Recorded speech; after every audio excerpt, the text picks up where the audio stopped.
আমি সুখ চাই না, শান্তি চাই। আমি শারীরিক শান্তি চাই না, আমি মানসিক শান্তি চাই। যে মানুষটা আমাকে মানসিক শান্তি দিবে সেই মানুষটাই আমার হোক। আমি চাই একজন ভালো মনের মানুষ, ভালো মনের মানুষের সাথে যদি সারা জীবন থাকতে পারি। আপু কেমন আছেন? জি ভালো আছে। আসসালামু আলাইকুম। ওয়ালাইকুম আসসালাম। আপনার নাম কি, কোথায় থেকে আপনি এসেছেন? আমার নাম ফুলি ইসলাম, আমার জেলা হচ্ছে কুড়িগ্রাম, বিভাগ হচ্ছে রংপুর। রংপুর, জি রংপুরের মেয়ে তাই না? জি। ফুলি বয়স কত? আমার বয়স 23+। মূলত কেন এসেছেন আপনি? মূলত হচ্ছে আমি এখানে বিয়ের জন্য আসছি। বিয়ের জন্য?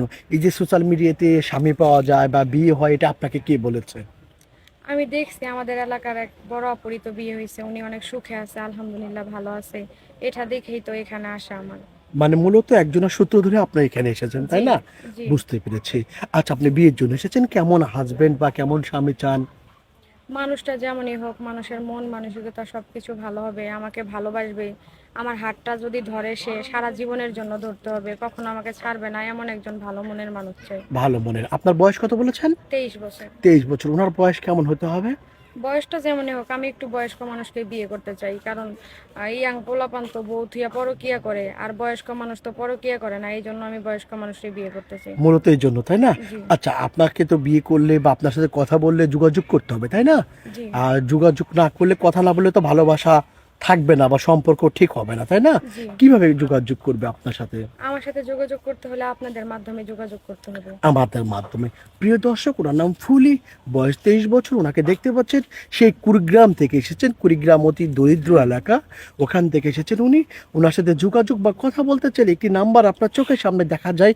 এই নাম্বারে ইমো, হোয়াটসঅ্যাপ সব আছে। ইমোতে বা হোয়াটসঅ্যাপে ফুলির একটি স্ক্রিনশট মেরে পাঠিয়ে দিবেন, সঙ্গে ভয়েস করে পাঠিয়ে দিবেন, আমরা যোগাযোগ করে দেবো। বিশেষভাবে অনুরোধ করছি, কোনো ভাই সরাসরি phone call, video phone, audio phone দিবেন না, ভয়েস করে পাঠিয়ে দেবেন, আমরা যোগাযোগ করে দেবো। ফুলি, অনেক ভাইরা স্ত্রী মারা গিয়েছেন, চলে গিয়েছেন, বিয়ে করতে চাই দ্বিতীয়বার তাই না? জি। বিয়ে করবেন, আপনি বিয়ে বসবেন? হ্যাঁ অবশ্যই, কারণ আমি গরিব অসহায়, আমার বাবা নাই, এতিম। এখন যদি আমাকে একজন বিবাহিত ভাই দায়িত্ব নেয়, আমার কোনো সমস্যা নাই, তার বাচ্চা থাকলেও সমস্যা নাই, তার বাচ্চা আমার নিজের বাচ্চা মনে করে মানুষ করব। আলহামদুলিল্লাহ।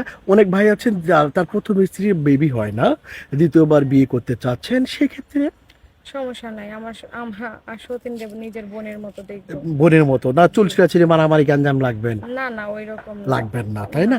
আরেকটা প্রশ্ন আছেন, অনেক ভাই আছেন দূর দূরান্ত থেকে আপনার সাথে যোগাযোগ করতে চাইবেন, কিংবা আপনাকে ভালো লেগেছেন, আপনাকে বিয়ে করতে চায়, তো কিভাবে বিয়ে করবে? সরাসরি উনি আসতে পারছেন না, ইমোতে বা হোয়াটসঅ্যাপের মাধ্যমে আপনাকে যদি বিয়ে করতে চাই, আবার আমাদের মাধ্যমে, আপনি কি রাজি আছেন? জি আলহামদুলিল্লাহ, আমি রাজি আছি, কোনো সমস্যা নেই। রাজি আছেন তাই না? জি কোরআন শরীফ পড়তে পারেন?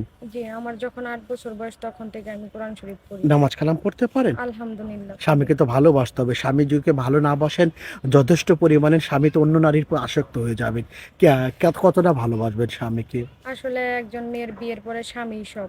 আমার স্বামীকে আমি সব সময় ভালো রাখার চেষ্টা করব, উনি যা বলবে এগুলো মেনে চলার চেষ্টা করব, সবকিছুই শুনবো ওনার। বিয়ের পরে কোথায় ইচ্ছে আছে ঘোরার জন্য যাইবেন?